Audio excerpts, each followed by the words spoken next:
Today on Kaboom. Elio, I feel like I can't breathe. How are oxygen levels? Hey, Connor, there's something else weird over here. Do you think this could mean someone on board is a imposter? Can someone please explain what they are raving about? Thinks he's determined there's a robot imposter among us that's siphoning away our air supply. Hey everybody, welcome to Kaboom, a show full of original audio adventures for the whole family to enjoy together. Sci-fi, fantasy, gadgety spy adventures, westerns, even the occasional musical if we're feeling up to it. And in every episode, an adventure that will spark a great conversation. I'm Sam Payne, I'm here with Brian Tanner. Hey Sam, great to be here. Today we've got an original sci-fi adventure about travelers on a spaceship who suspect that one of their fellow passengers may not be who they say they are. And as you're listening to this, you might think, who are the people that you trust, and how do you know that you can trust them? You know, we should say that if you're a regular listener, you'll know that we have an incredible team of audio engineers and sound designers who make our show sound amazing. In fact, they're all student employees who work here at BYU Radio, many of whom plan to work as audio professionals after they graduate from college. And normally they work behind the scenes, but in today's episode, they're stepping into the spotlight. This episode was completely written, produced, and even acted by our talented audio team. Well, I can't wait to hear it then. I think we better listen to the original audio adventure, Sus.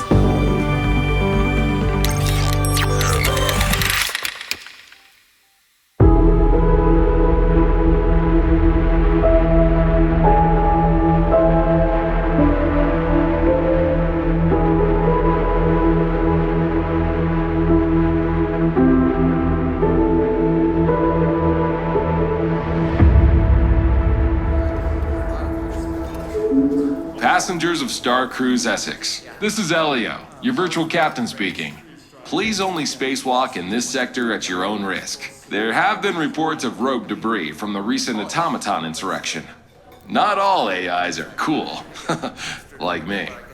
Thank you for traveling with Spaceflight International on your way back to the Blue Marble.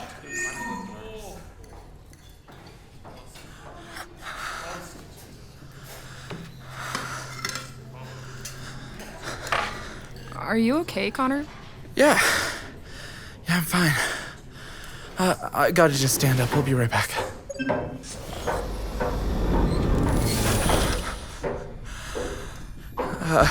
Elio, I feel like I can't breathe. How are oxygen levels? Hello, passenger.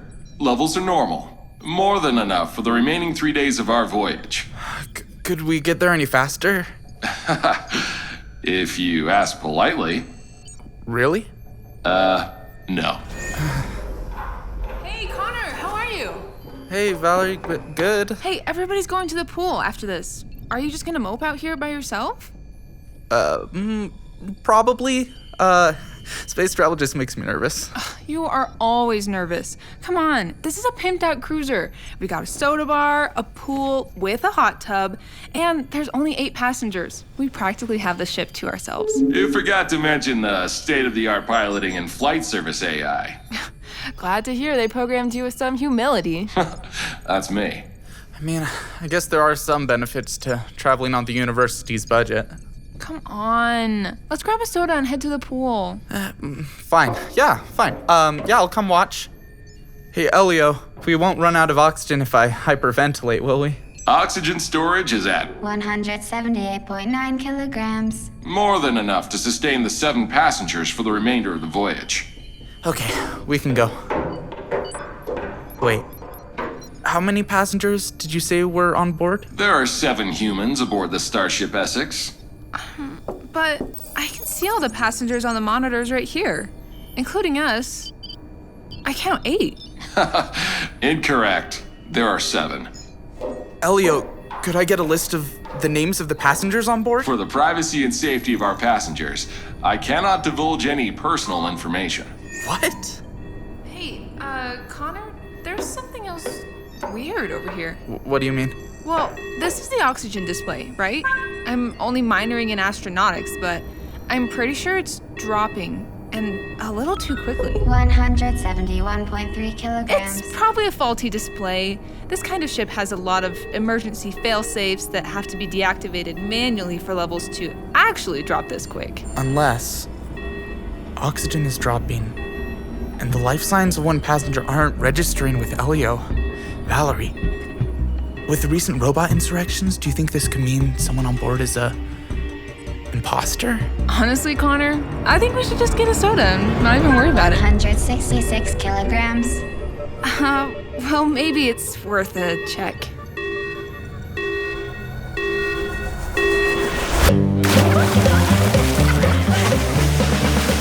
Okay, so I've written down everyone's names and the reasons they're traveling to Earth. First, there are the other 3 students that are traveling with us for the study abroad. There's Chad and Orion. Orion! Yo, what are the odds you do a 360 belly flop, eh? 1 and 1, bro. I'll do it right now. Did you see that? Orion! Didn't want to get my hair wet. There's Celeste. Ooh, your crush. Nope. I've never said that. But I can see it in your eyes, the way you look at her. Moving on. Then there's Professor Kaiden, who, if I remember right, is going to present a research symposium on Martian philosophical contributions, specifically in epistemology. I said! Bury my drink. No one can be that unironically snooty, right? You'd be surprised. How about the guy sunbathing in shades? Sloan, he's going to Earth because, and I quote, "The music scene on Mars has gone stagnant, my dude," or something. The man talking to himself in the hot tub is Walter. Who knows what evils lurk in the depths of space? The robots will return with a vengeance. He hasn't said anything about why he's traveling. In fact, he hasn't said much coherent at all. Straight up, kind of creeps me out. Same. Of course, there's Barry, the ship's steward and chef. No running at the pool. Please, no running at the pool. He's basically a butler, and that alone makes him extremely suspicious. Fair. And that's everyone. One of them isn't human.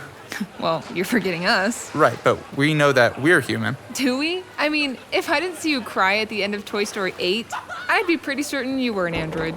Are you serious right now? No, but you're making a lot of assumptions.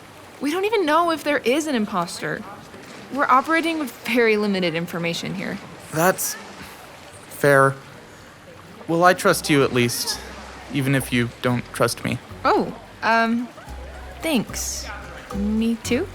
Okay, so how do we determine who's a human when we don't really know what makes them different from a human in the first place? How about we split up? Then we can each go around and do human-y things with each of them. Yeah, not sure what human-y things means, but we could watch their breathing or check their pulse. Just a casual pulse check. Not weird at all. I don't know. I'm spitballing here. I guess we'll just gather information, see if anyone looks suspect. Sure, yeah. I can set up your first appointment. Celeste! And he's gone.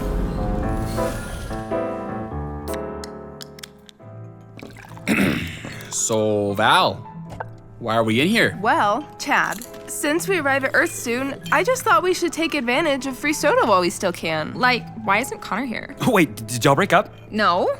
So you're still together then? We're friends, okay, Orion?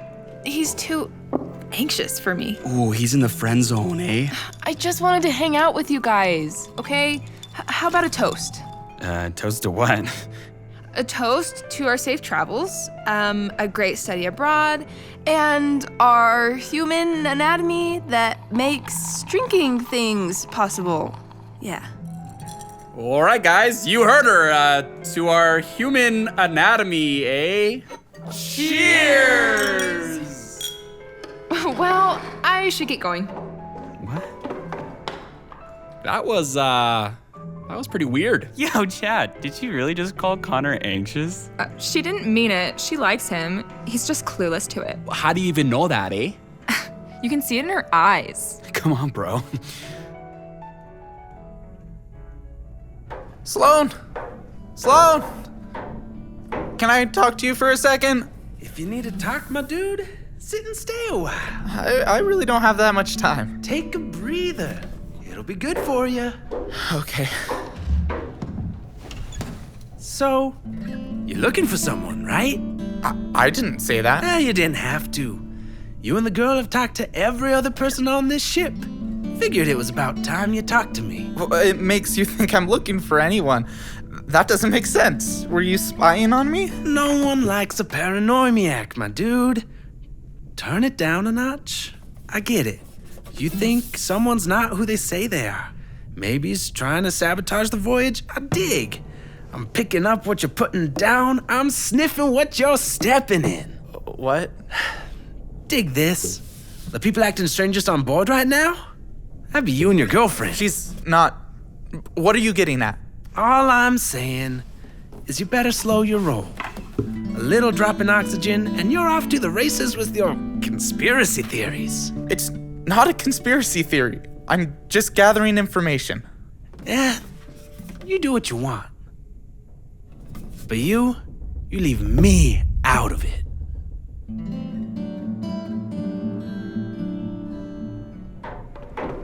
Kid, I have some information for you. Walter, your hands are so cold. What is your deal?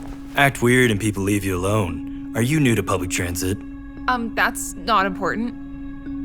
What info are you talking about? Someone on this ship is not who they say they are. Is that all? We already knew that. Oh, you and the spindly kid figured that out? Well then, let me be a little more specific. Wait, you know who the imposter is? Elio, your display still says the oxygen is dropping. Oh, does it? How curious. Can you please stabilize the levels? I am sorry, but levels appear normal to the internal system. I also cannot follow direct passenger commands concerning the homeostasis or trajectory of the Essex, unless they pertain to immediate danger, such as impending collision with hazardous space debris. Not being able to breathe is pretty immediately dangerous to us humans. Not as immediate as you might think. I just feel like an idiot. We're running around asking questions when I don't even know what we're looking for. Are you absolutely certain your passenger count was correct? As certain as the accumulation of all human experience and technological development over centuries can be. There are life signs of 6 passengers on board.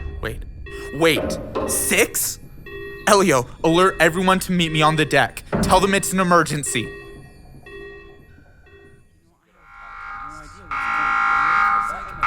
What's going on? I have no time to waste on shenanigans. Oh, is it someone's birthday? Chad, what part of emergency meeting on deck sounds like a birthday party to you? Well, it could be a surprise party, Celeste. Connor, I need to talk to you. Just tell me later, Valerie. Someone is missing. Walter, Chad, Orion, Sloan, Celeste, the professor. We're missing Barry. Everyone stick together. Follow me to the kitchen. I don't know why they're so way too much research to be doing right now. Barry! Please do not scare me like that. What are you doing in the walk-in freezer? I'm counting stock. It's literally my job. I think I know what's going on. Everyone get in the freezer. Excuse me? Do we have to? Just do it so the kid doesn't have a heart attack. Oh boy. Most of you could use a chill pill anyways. My boy Connor here. Elio, can you hear us from in here? I can hear everything. How many passengers are in the ship? 0. How interesting. That's it. Elio measures passengers by their body heat. That makes sense. Can we get out now then, bud? This is cold even for me, eh? I'm not waiting for permission. So does this mean it was the freezer throwing Elio off the whole time? No, that doesn't make sense. The count was still off by 1 this time, even with Barry in the freezer, and the oxygen levels are still dropping too fast. Can someone please explain what they are raving about? The kid thinks he's a detective. Thinks he's determined there's a robot imposter among us. That's siphoning away our air supply. Oh, air supply. I love that band. I didn't ask you. Why didn't somebody tell me? I can contact HQ and get an override passcode. Fix the malfunction. So the robot imposter thing? There's no That's proof kind of I insane. do believe you owe us an apology, young man. Wait, no, I have proof. It's at the pool.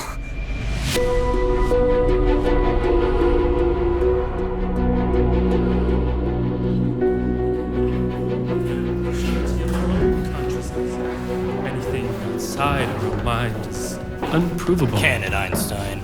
Proof is here in the pool. Can you help me with something, Sloan? If it gets this over faster. Connor! Sorry, are you okay there? Get me out of here! Pull him out. Sloan is the robot. He knew the oxygen was dropping, even though I didn't tell him. You think you're the only one who noticed the air thinning? I'm not a stinking robot. You can't deny it. We all just saw you crackle and fizz in the pool. I have an electronic voice box, you idiot. Now it's rolling. My voice will suffer until I get it fixed, and you're paying for it. Well, crap. Connor, he's not the imposter. What? How do you know that? Because it's you. What? I didn't want to say it in front of everybody. Walter told me. Kid, I'm so sorry you had to find out this way, but your memories are fabricated. No. You're not a human. No, that makes no sense. Yeah, he was a little sus. Connor, calm down. No. No, calm down. No, I'm gonna go for a walk. Everyone, just leave me alone. I'm not playing this game.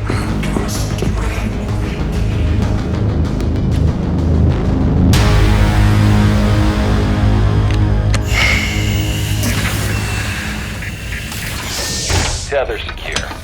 Enjoy your spacewalk.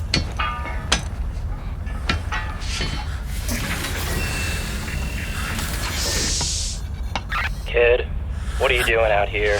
I want to be alone, Walter. Go away. All right, look, I wanted to apologize. It's really unfortunate that you got tangled up in all this. I said go away. You need some space? Sure. Go get some space. What are you doing? What are you doing to my tether? Stop it! Easy, kid. You've been a great scapegoat so far. I hate for you to quit at the finish line.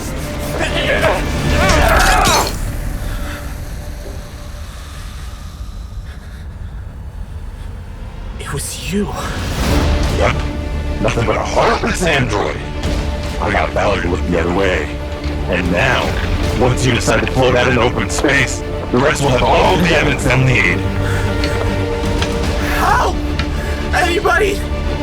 Help! No one can hear you. Oh yeah? Elio! Clear away this space debris. It looks hazardous. Ah, yes. 0 life signs detected within the debris. What? Deploying hydraulic arm.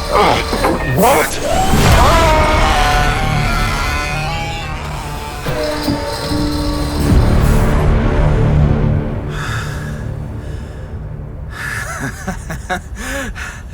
I guess he was pretty sus.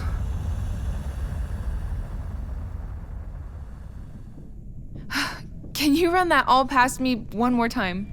Well, I went on a spacewalk. Walter attacked me, revealed himself to be a robot terrorist, and then I sort of just got Elio to fling him out into endless space. Oh, this is just crazy. I can't believe this all just happened. Of course, this did all happen after I pushed an innocent but rude musician into a swimming pool, destroyed his voice box. Now I owe him another voice box, which probably costs about a year's worth of tuition. This is, of course, assuming that I don't get arrested as soon as we touch down, because I don't have any evidence that the man I flinged out into open space was a robot. So, yeah, that's fun. Connor, I should have trusted you. And I shouldn't have believed Walter so easily. Paranoia makes you do things you regret. I would know.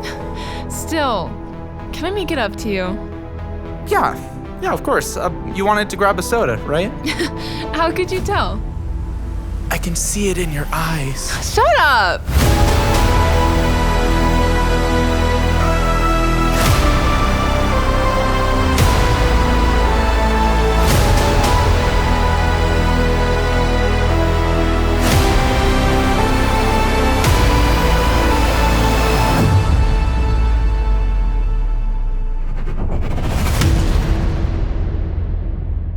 Sus, an original audio adventure cooked up in our secret Kaboom lab.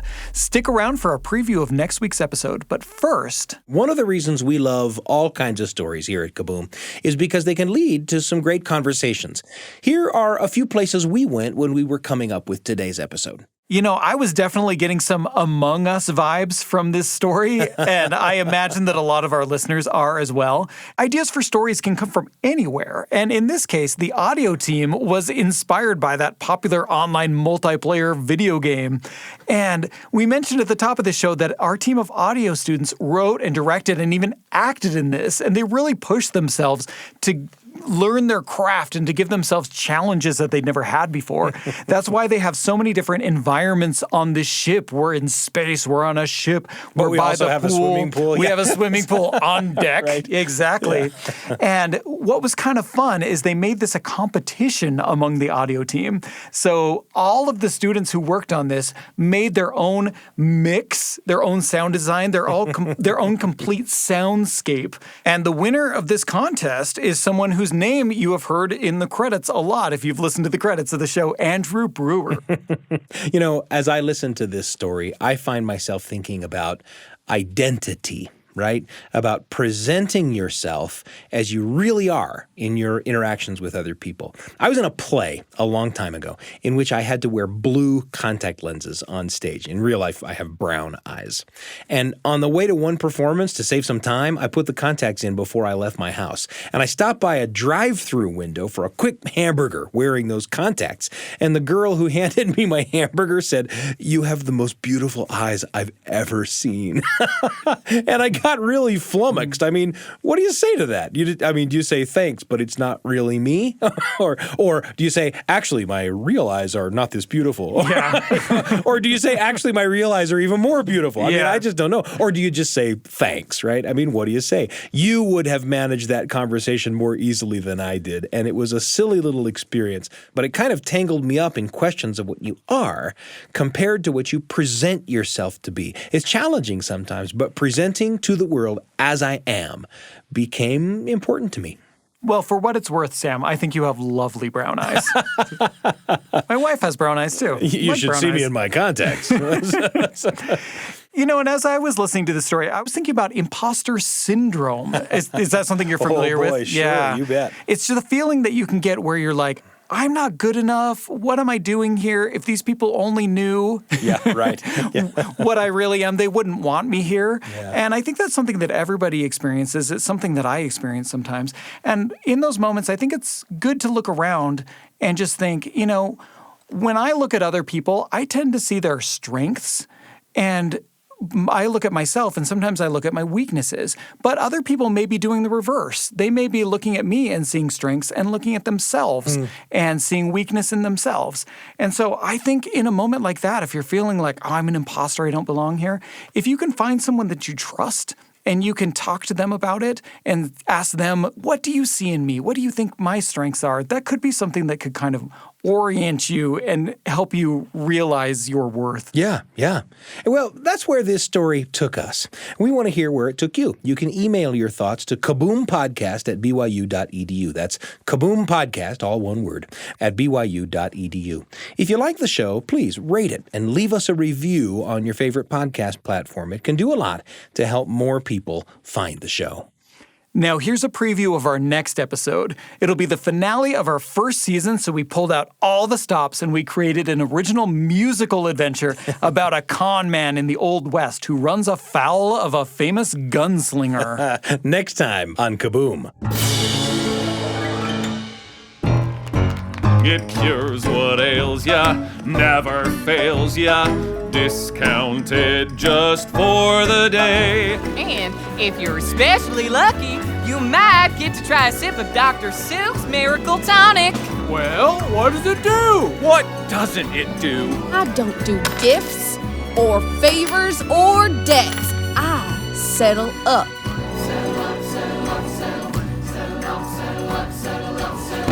It's Lockjaw! He's robbing the casino!